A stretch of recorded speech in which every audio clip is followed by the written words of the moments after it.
Salam, hörmətli tələbələr, abituriyentlər və müdavimlər. Mən Sevinc Nuriyeva. Bugün sizinlə izah edəcəyimiz mövzu morfologiya bölməsi sifət mövzusudur. Gəlin çox vaxt itirmədən başlayaq. Biz bilirik ki, hər bir nitq hissəsinin özünə məxsus ümumi qrammatik mənası var. İsm əşyanın adını bildirdiyi kimi, sifət də əşyanın əlamət və keyfiyyətini bildirən əsas nitq hissəsidir. Yadda saxlayaq ki, əlamət və keyfiyyət bildirmək sifətin ümumi qrammatik mənasıdır. Sifət necə, nə cür, hansı suallarla birinə cavab verir və sifətin özünə məxsus xüsusiyyətləri var. Biz deyirik ki, sifət əşyanın əlaməti və keyfiyyətini bildirir. Deməli, qeyd edirik maraqlı əsər. Maraqlı əsər nümunəsinə fikir versək, maraqlı sözü bizdə düzəltmə sifətdir. Əsər, yəni əşyanın, ismin nəyini bildirmiş olur? Əlamət və keyfiyyətini bildirmiş olur.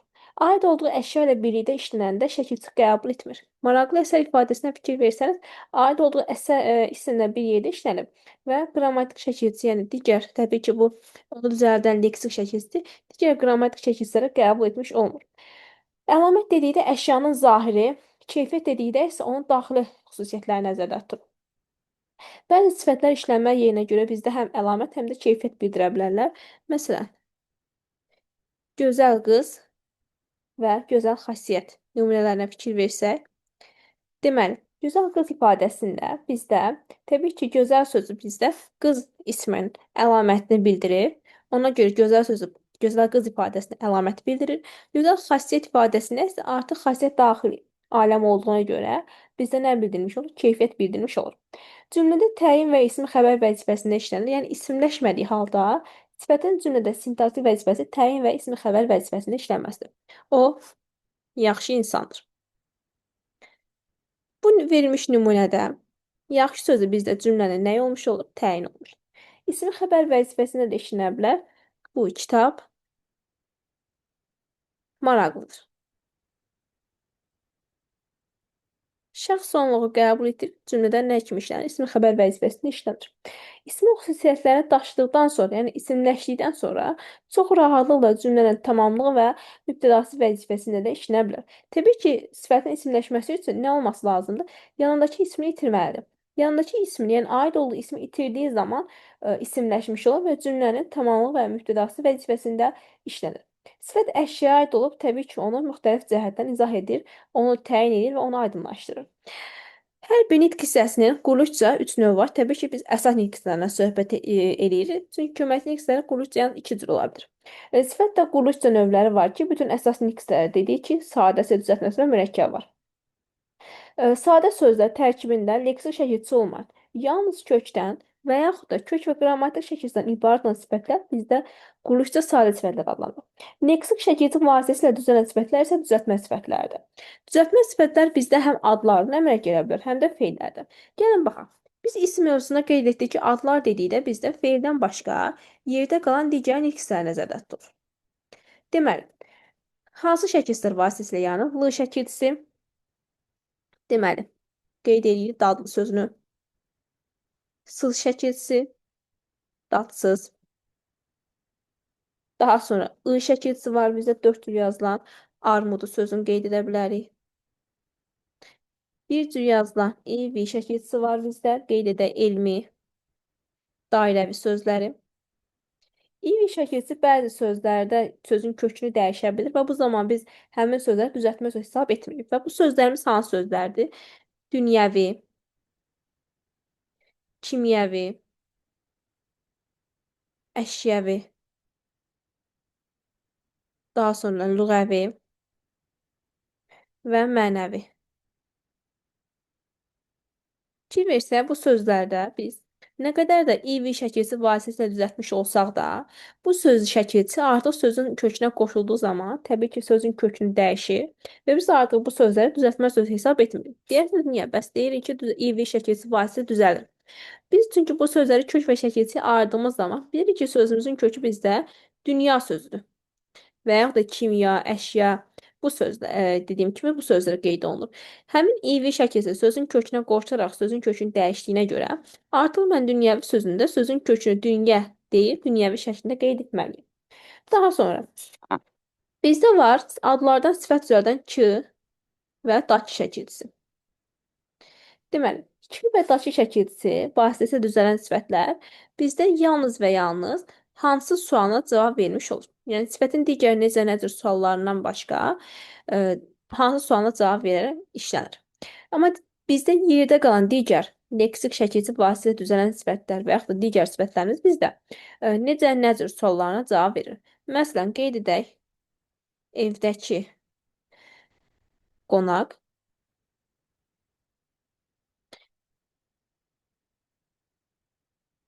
evimizdəki hadisə. Ki və dakı şəkilçi vasitə düzələn bu sözlərə biz sual verdiyimiz zaman ki verərik ki, yalnız və yalnız hansı suala cavab vermiş olur. Necə qonaq və yaxud da necə hadisə deyə bilmirik. Hansı qonaq, hansı hadisə suallarını veririk. Daha sonra bizdə adlardan sifət düzəldən digər şəkilçilər, məsələn, xor şəkilçisi, çayxor, pərəst şəkilçisi var bizdə. Dinpərəst, millətpərəst, ön şəkilçi bivəfa, na şəkilçisi var bizdə, nalayiq, naxoş, natəmiz, A şəkilçisi var bizdə bir cür yazılan, daha çox Avropa mənşəli sözlərə qoşulur ki, anormal şəkilçisi, anormal sözünü əmələ gətirmiş olur. Sözümüzün kökü bizdə norma, leksik şəkilçi, A ön şəkilçisi və burada 2 leksik şəkilçisi işlənmiş olur. Sul şəkilçisi var bizdə. Təbii ki, bunlar qeyri-məhsuldar şəkilçilərdir.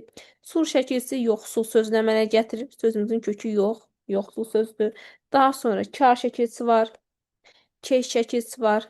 Həvəskar, zəhmətkeş, qayğıkeş. Ba şəkilçisi var. Ön şəkilçisi baməzə.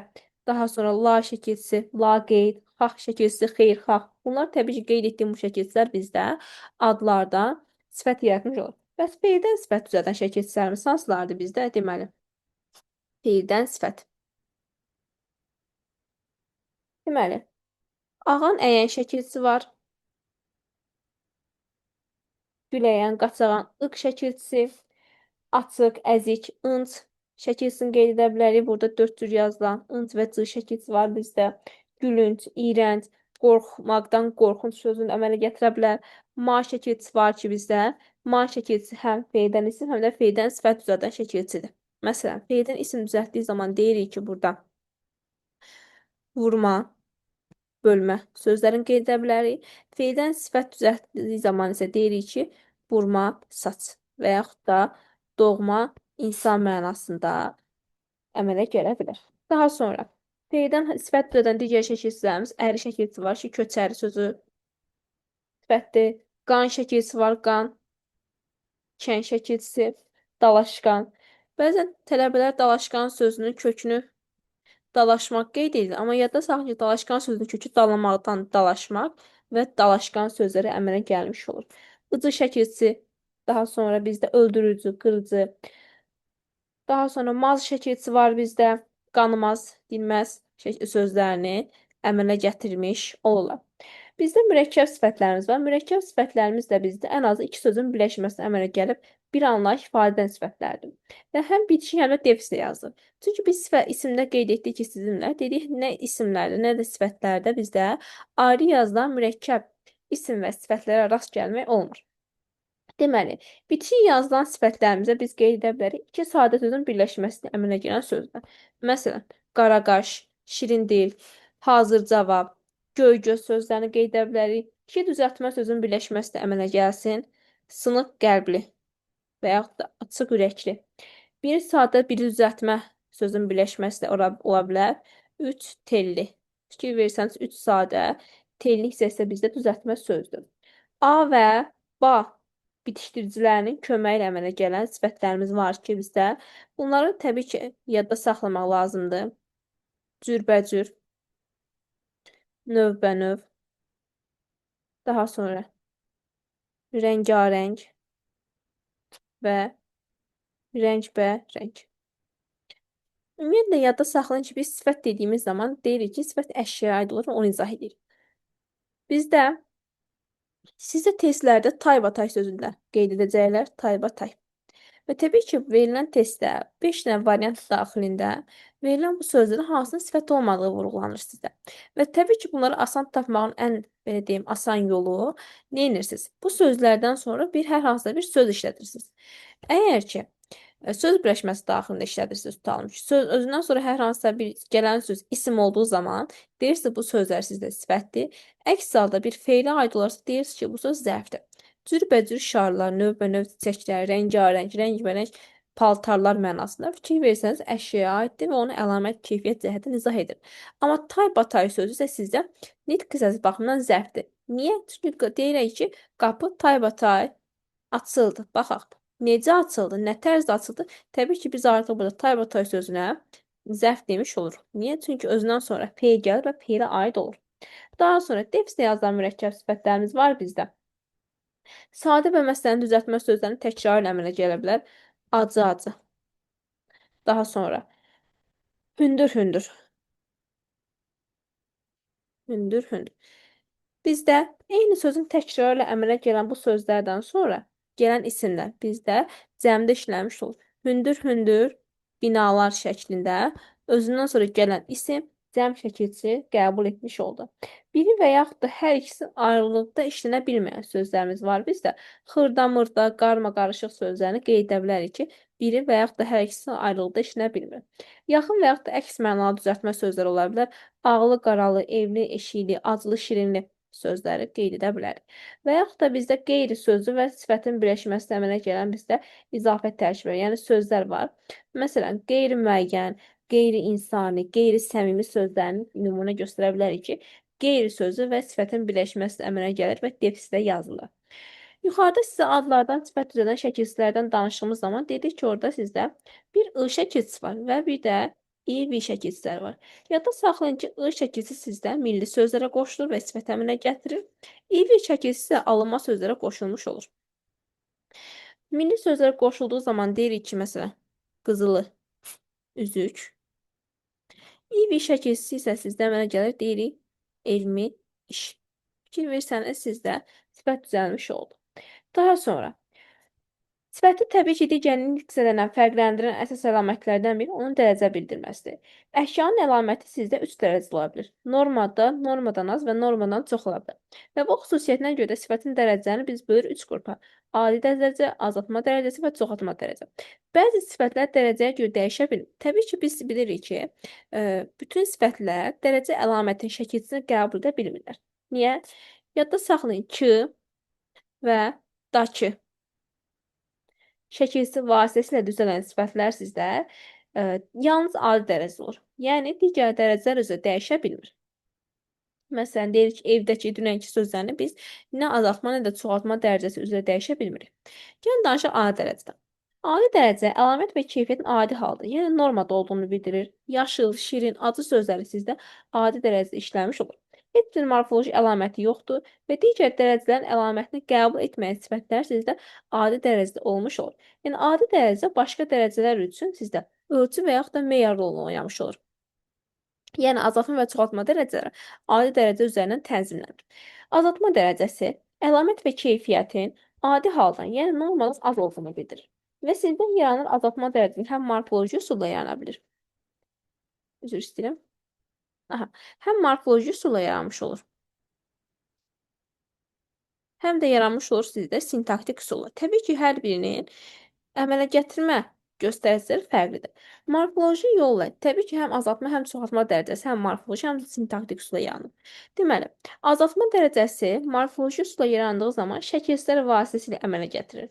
Məsələn, ımtıl şəkilçisi var sizdə. Daha sonra ımtıraq, sov, şın, raq və yalnız şəkilsizlərini biz burada sizin üçün qeyd edə bilərik. Imtıl şəkilsi sarımtıl, ımtıraq yaşlımtıraq, sov şəkilsi uzunsov, şın qaraşın, raq rəq şəkilsi gödərək, yaxşıraq, yanız, qarayanız, saryanız sözlərini nümunə göstərmək olar. Sintaktik üsulla azaltma dərəcəsini əmələ gətirmək üçün sizdə sözlərdən istifadə olunur. 4 dənə sözümüz var bizdə. Ala, açıq, kəm və təhər. Təbii ki, bu sözlərin orfoqrafiyasına diqqət edirik. Niyə? Çünki ala və açıq sözləri ilə yaranan azaltma dərəcəli sifətlər bizdə yazılır defislə. Kəm və təhər sözləri vasitəsilə yaranan sifətlərimiz isə, yəni dərəcələrimiz isə bizdə bitişik yazılmış olur. Qırmızı, təhər. Təbii ki, dediyimiz kimi bunlar nəyinə fikir vermiş olur? Orfoqrafiyasına fikir vermiş olur. Daha sonra bizdə məsələn az şirin sözünü qeyd edə bilərik burada. Az şirin. Bu da bizdə azaltma dərəcəsini əmələ gətirmiş olur və fikir verdinizsə sizdə ayrı yazılır. Daha sonra çoxaltma dərəcəsi əlamət və keyfiyyətin adi haldan, yəni normadan çox olduğunu bildirir. Sapsarı, zilqara. Yenə də çoxaltma dərəcəsi də sizdə həm morfoloji, həm də sintaktik üsulla əmələ gəlmiş olur. Çoxaltma, morfoloji üsul və sintaktik üsul. Deməli, morfoloji üsulla çoxaltma dərəcəsini yaratmaq üçün siz adi dərəcədə olan hər hansısa bir sifətin sonuna ca ədatını artırmaqla siz deməli çoxaltma dərəcəli sifət yaratmış olursunuz. Məsələn, qeyd edək sizin üçün körpəcə və xırdaca sözlərini. Burada qeyd etdiyimiz sözlər bizdə nədir? Adi dərəcəli sifətin sonuna caci ədatını artırmaqla siz çoxaltma dərəcəli morfoloji üsulla sifət əmələ gətirmiş olursunuz. Daha sonra bu bizdə birinci üsuldur. Çoxaltma dərəcəsi morfoloji üsul. İkinci üsulumuz nədir bizdə? Sifətin ilk ecrasının son samitini M-pırısı samitlərindən biri ilə əvəz olunması. Yəni M-pırısı üsulu. Nədir dediyimiz kimi bu üsul? Deməli, sifətin ilk ecrasının son samitinə uyğun olaraq siz M-pırısı samitlərdən birini artırırsınız və sifətin təkrar ona qoşulması yolu ilə siz çoxaltma dərəcəli söz əmələ gətirmiş olursunuz. Məsələn, təmiz sözün qeyd edək burada. Sözün ilk ecrasına uyğun gələn yuxarıda qeyd etdiyimiz 4 samitdən biri əlavə olunur və sifətin təkrar ona qoşulması yolu yaradır. Təmiz sözün ilk ecrası tədir, uyğun gəlir burada r samiti ya qeyd edirik və sözün özünü artırmış oluruq və yaxud da doğma sözünü. Sözün ilk ecrasına uyğun gələn yuxarıda qeyd edilən samitlərdən biri əlavə olunur və yenidən sözün özünü artırılmış olur.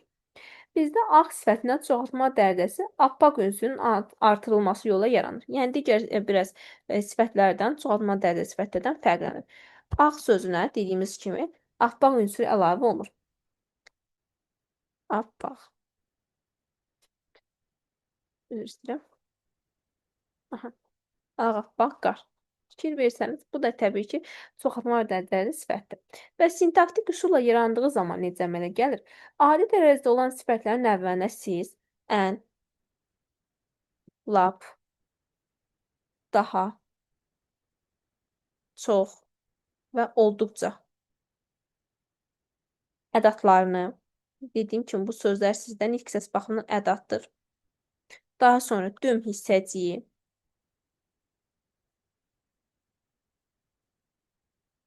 və zil və tünd sözləri əlavə olunmuş olur. Təbii ki, bu sözlərin orfoqrafiyasına fikir vermək lazımdır. Ən, lap, daha, çox, olduqca və zil sözü ilə yaranan çoxaltma dərəcəli sifətlər sizdə ayrı yazılır. Tünd sözü vasitəsilə yaranan sifətlər sizdə defisli yazılır, tünd sarı. Və düm hissəci vasitəsilə yaranan sifətlər isə sizdə bitişi yazılmış olur. Məsələn, düm ağ. Yuxarıdakılar da nümunə ayrı yazılanlara ən qırmızı və yaxud da ən dadlı. Fikir versəniz, sizdə ayrı yazılmış oldu. Təbii ki, bizdə dediyimiz kimi bütün sözlər, dedik ki, dərəcə əlaməti üzrə dəyişmir və hər bir sözdə biz azaltma və çoxaltma dərəcəli söz kimi qəbul edə bilmərik. Təbii ki, biz azaltma və çoxaltma dərəcəli sözü yaratmaq üçün qrammatik göstəricilərdən istifadə edirik. Sözün leksik mənasına baxmaqla həmin sözlərin azaltma və çoxaltma dərəcəsi olduğunu müəyyən etmək yanlışdır. Məsələn, çoxmərtəbəli sözünü leksik mənasına əsasən baxaraq bunun çoxaltma dərəcəsinin olduğunu demək yanlışdır. Çoxmərtəbəli sözü adi dərəcədə olan mürəkkəb sifətdir. Niyə? Çünki biz deyirik ki, düzdür, çoxaltma dərəcəsini düzəltmək üçün çox göstəricisi var. Amma təbii ki, çox göstəricisi sizdə ilk səs baxımından ədatdır və orfoqrafiya cəhətdən sizdə çoxaltma dərəcəsini əmələ gətirdiyi zaman ayrı yazılmış olur. Çox gözəl. Burada çoxmərtəbəli sözündə isə çox sözü sizdən ilk səs baxımından saydı və fikir versəniz, mürəkkəb sözün tərkib hissəsi olmuş olur. Daha sonra büsbütün, Daha sonra bumbuz və balaca sözləri. Çoxaltma dərəcəsinə deyirlər. Niyə? Çünki büsbütün sözü sizdən ilk hissəsi baxımından zərfdir. Bu sözü isə bütövlükdə sizdə sifətdir, yəni adi dərəcədədir. Bu sözün tərkibindəki bu sözü də sizdə isimdir. Yəni biz sizə deyirik ki, hər hansısa bir azaltma və çoxaltma dərəcəsini əmələ gətirmək üçün adi dərəcədə olan sifətin əvvəlinə, üzərinə daha doğrusu, göstərdiyimiz qrammatik göstərici əlavə olunur. Bu sözün ilk hissəsi baxımından isim olduğuna görə, bunun üzərinə artırdığınız, belə deyim də, göstərici sizdə dərəcə əlaməti əmələ gətirir. Çünki isimdə dərəcə əlaməti yanınızda qalsın. Və yaxud da bizdə açıq, çay, daha sonra tünd çay, kəm, kəm ağıl, kəm hövsələ sözlərini qeyd edə bilərik burada. Ağbəniz, tünd xasiyyət. Çox diqqətlə bura nəzər salsaq görərik ki, biz deyirik ki, dərəcə əlamətini əmələ gətirəndə adi dərəcəli sifətin üzərinə artırmış oluruq. Burada bizim açıq sözünü və yaxud tünd sözlərini əlavə etdiyimiz sözlər bizdə isimdirlər. Yəni siz hər hansısa bir ismin üzərinə dərəcə əlaməti və əməli artırıb ona dərəcə deyə bilmərsiniz. Çünki biz isimdə dərəcədən danışmış olmuruq. Açıq çay ifadəsi birlikdə sizdə olmuş olur adi dərəcəli sifət və yaxud da tünd çay sözləri. Kəm ağıl, ağbəniz, tünd xasiyyət sözləri də yenə sizdə dediyimiz kimi adi dərəcədə hesab olunmuş olur. Çünki dediyimiz kimi ağıl, bəniz və xasiyyət sözləri sizdə diksiyasız görünər isim olur və siz isimdən dərəcə əlaməti tapa bilmərsiniz. Çünki dərəcə bildirmə əlaməti sifətə aid olan bir xüsusiyyətdir. Daha sonra açıq aydın, açıq aşkar sözləri azaltma dərəcəsinə deyil, bu sözlər də yenə adi dərəcədə hesab olunmuş olur. Yadınızda qalsın. Daha sonra biz ismin sifətləşməsindən danışdığımız kimi bu qaydanı, yəni bu prosesin əksi də mövcuddur. Yəni sifətin isimləşməsinə də biz rast gələ bilirik. Dediyimiz kimi sifət isimləşərkən, yəni isimləşməsi üçün bizə ilk öncə nə lazımdır? Yanındakı ismi itirməlidir. Məsələn, deyirik ki, qoca kişi əsa ilə yeriyir. İlk səs baxımından gəlin bu sözləri cümləli sintaktik təhlil edək. Yeriyirdi kim? Kişi. Baxın kim sualına cavab verdi. Çünki isimdir. Kim? Kişi nə ilə yeriyirdi? Əsa ilə. Hansı kişi? Qoca kişi. Deməli, bizdə nitq səs baxımından sifətimiz qoca sözdür və hələ də sifətin sualına cavab vermiş olur. Burada hələ heç bir isimləşmə prosesindən danışa bilmərik. Biz sifətimizi isimləşdirmək üçün yanındakı sifət öz ismini itirməlidir, yəni isimsiz işlənməlidir. Bu zaman cümləni yenidən qeyd edək. Qoca əsa ilə yeriyirdi. İndi iki cümlə arasında verilən dəyişiklikləri nəzərə salaq. Yeriyirdi. Kim? Qoca. Birinci nümunədə qoca sözü sizdə sifətin sualına cavab verdiyi halda yanındakı ismini, yəni kişi ismini itirdiyindən sonra sizdə cavab verdi sizdə ismin sonuna kim sualını. Bu zaman təbii ki, nələr baş verir? Sizdə sifət isimləşəndən sonra itirdiyi və qazandığı xüsusiyyətlər var. Yəni onları əmləşdirək. İtirdiyi və qazandığı. Deməli, itirdiyi xüsusiyyətlər nədir? Əlamət və keyfiyyət bildirmək, sifətin sualına cavab vermək, daha sonra təyin ola bilmək, daha sonra ismini itirmək, yəni isimdən əvvəl gəlmək,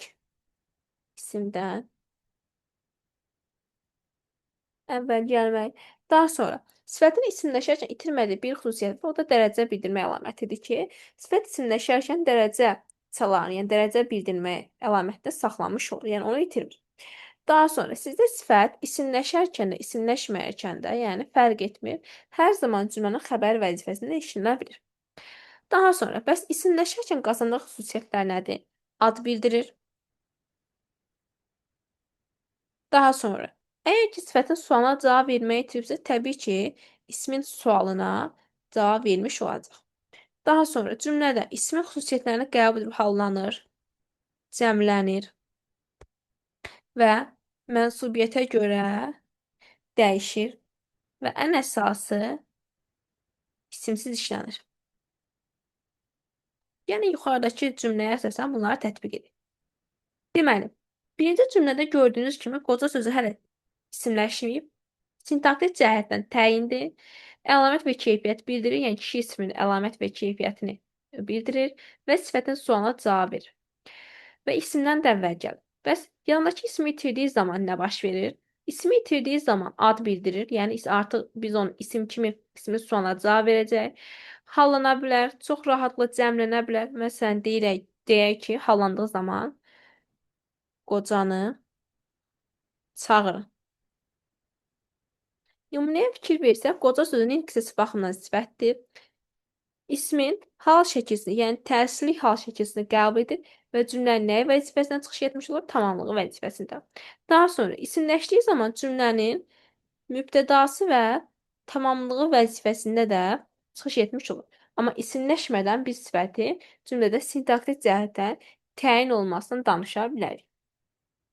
Daha sonra biz qeyd etdik ki, bizdə sifətimiz hər iki halda, yəni isimləşərkən, isimləşməyərkən də bizdə xəbər vəzifəsindən çıxış etmiş olur. Bəs biz bunu necə müəyyən edə bilərik ki, bizim xəbər vəzifəsindən çıxış edən sifətimiz isimləşib, yoxsa isimləşməyib? Gəlin baxaq. Qeyd edək cümləmizi. Mənim dostum igiddir və bizi xilas edən igiddir. Cümlələrin xəbərlərinə diqqət yetirsək, tərkibcə, yəni fonetik tərkibcə cümlənin xəbərləri quruluşca eynidir. Və verilən sualımıza əsasən biz bunların baxdığımız zaman hansını isimləşib, isimləşmədiyini müəyyən edə bilmərik. Ən asan yolumuz bizdə, təbii ki, isimləşərkən biz bilirik ki, sizin sifətiniz ismin sonuna cavab verir. İsimləşmədiyi halda isə sifət hələ də öz sonuna saxlamış olur. Yəni, sual verməklə biz həmin sifət isimləşib, isimləşmədiyini tapa bilərik. Mənim dostum igiddir. Cavab verirsiniz də, mənim dostum necədir? Fikir versəniz, hələ də sifətin sonuna cavab verirsə, siz artıq bu cümlənin xəbərinin isimləşdiyini deyə bilmərsiniz. Sizin sifətiniz isimləşməyib. Amma bizi xilas edən igiddir cümləsində cümlənin xəbəri kimdir? Yəni, ismin sualına cavab verdiyi üçün biz çox rahatlıqla bu cümlənin xəbərinin isimləşməsindən bəhs etmiş ola bilərik. Sizə sintaktik cəhətdən, təbii ki, bizdə cümlədə sifətimiz isimləşərkən sözün morfoloji və sintaktik sualı var. Qoca sözü sizdən ilk hissəsi baxımından biz deyirik ki, qoca sözünün ilk hissəsi baxımından sifətdir. Və sifət olduğuna görə təbii ki, sifətin sualına cavab verəcək. Qoca sözünün morfoloji sualı, yəni nitq hissəsinə görə sualı sizdə təbii sifətin suallarıdır. Qoca, necə, nə cür, hansı sualına cavab vermiş olur. Amma qoca sözü sintaktik cəhətdən ikinci cümlədə, sintaktik cəhətdən qoca sözünün sualı ismin sualı, yəni kim sualına cavab vermiş olur. Yəni bir sözün sintaktik sualı ilə morfoloji sual arasında böyük fərq var. Sintaktik sual dediyimiz zaman həmin sözün cümlə özü kimi çıxış edərkən hansı suala cavab verməsidir. Morfoloji sual isə həmin sözün nitq hissəsi baxımından hansı suala cavab verməsidir. Təbii ki, bizdə qoca sözü, yəni bizdə məsələn burada qeyd etmişik qoca sözünü. Hər hansı bir sifətimiz isimləşərkən qoca sözü məsələn bu cümlədə fikir versəniz sizdə isimləşib və nitq hissəsinə görə bizdən bu sözün hansı nitq hissəsi olmasını soruşduğu zaman bəzən tələbələr bu qoca sözün sizdə isim olduğunu bildirirlər. Və bunu da əsaslandırırlar ki, qoca sözü isimləşib və artıq ismin kim sonuna cavab verirsə, axı ad bildirir, ismin sonuna da cavab verir. Çox rahatlıqla biz bunu hallandıra biliriksə, nitq hissəsi baxımından isimdir. Xeyr, səhvdir. Nitq hissəsi baxımından qoca sözü hələ də isimləşməsinə baxmayaraq, hələ də sizdən nitq hissəsinə görə sifətdir. Yəni, onun nitq hissəsinə aidliyi isimləşdiyi zaman dəyişmir. Eynilə biz bu qayda haqqında sizdə isimdə də danışmışdıq. Nə qədər ki, bizdə nitq hissəsi baxımından isim sifətləşir, yəni yanında bir isim işlənir və onu əlamət keyfiyyət cəhətdən təyin edirsə də, həmin ismi siz cümlədə sifətləşmiş hesab etmirsiniz. Nitq hissəsi baxımından yenə də həmin sözlərimiz bizdə isim hesab olmuş olur. Daha sonra sifətin dərəcələrindən danışdığımız zaman biz orada dümdüz və dimdik sözlər haqqında məlumat verək. Testlərdə dümdüz deməli və dümağ sözlərinin hansı yolla yaranmasından bəhs olunur. Yadda saxlayın ki, dümağ sözü sizdə sifətin çoxaltma dərəcəsindədir və siz ağ sifətinə düm hissəcinin artırılması yolu ilə əmələ gətirmisiniz. Yəni artıq burada düm hissəsi artırılıbsa, deməli dümağ sözü sizdə yaranıb sintaktik üsulla. Dümdüz sözünə isə siz sözün ilk hecasına uyğun gələn mıpırısı samitlərdən birini əlavə etmişsiniz və bu söz yaranıb sizdə artıq, yəni mıpırısı üsulu siz bilirsiniz ki, çoxalma dərəcəsi morfoloji üsul sayılmış olur. Yanınızda qalsın. Sifət haqqında isə danışacaqlarımız bu qədər. Növbəti izahlarda görüşənədək.